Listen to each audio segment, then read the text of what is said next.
Welcome to an out of the box print and play tutorial. So today I'm going to be looking at how I'm building cards. Today I am building Scott Pilgrim, Friday I'm in Love. This is a variant re-theme of the Friday game based on the comic Scott Pilgrim, which is great. And so when I'm building this, I usually use, so I printed out, this is a selection of the cards that I printed out. Typically I would use my CAD Strummer. So you can, you get your card, so you stick it in, and you can easily just slice up your cards, slice up your individual cards really easily, because there's nice clear boundaries for each of your cards. So that's trivial. The trouble is when you get a game like this where you've got the back. So you've got the backs and there is no guide marks. Sure, there's guide marks around the edge, but as soon as you start strumming them, you would lose your guide marks. And so that's a bit of a problem. I think the way that this is being laid out and designed is that they have to be printed back to back, which is all well and good if you want to laminate your cards.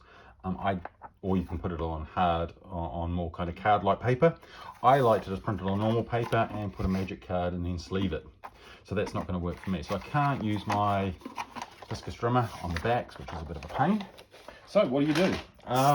You go old school. You get yourself a knife, you get yourself a steel-edged ruler, preferably one that's got a bit of rubber on it to stop it slipping.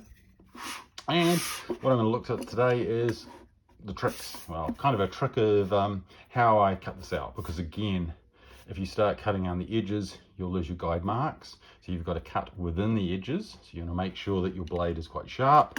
But also you want to get the order right, because if you start cutting them down in from one order, as soon as you cut some of these edges, the cards can easily shift. They can shift because they can move around.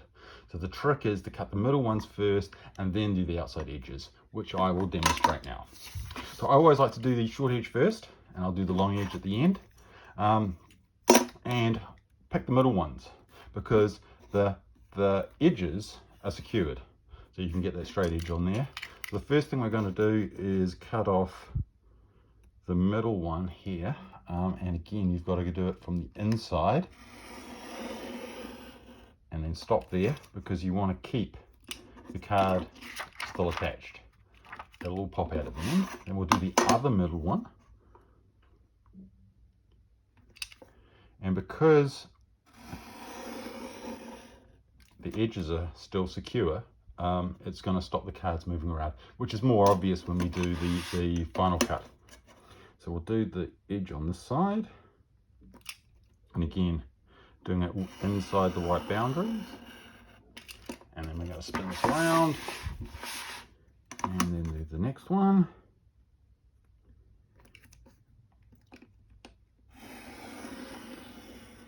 Okay, so now we've got to do the final cut, the long ones. And again, do start from the middle, because if we start it on this side, it's going to start getting quite floppy, because you've got the cards and they might move, and that will mean that as you go through it, you might get some movement on the card, so you won't get the straight lines that you want.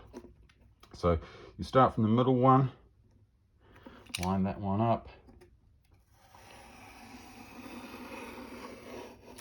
Oh, let's see, you get it flexing at the bottom.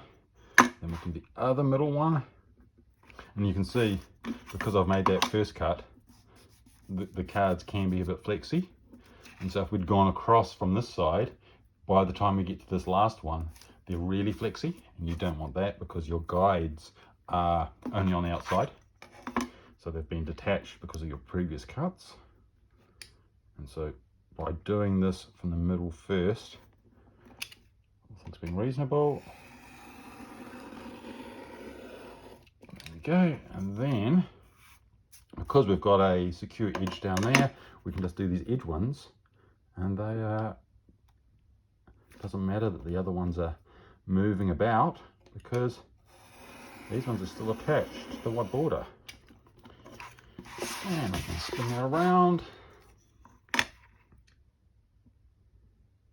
and laborious. It's slower than using the trimmer. And then we're done. So we can then, now we've still got our edge as we've cut them out, and we've now got our 9 cards, our backs, ready to go. So all I need to do now is do the rest, round the corners, put a magic card between them, and then I can sleeve them. And that is how I deal with cards that don't have nice connections. Hope you enjoyed. Don't forget to subscribe and like.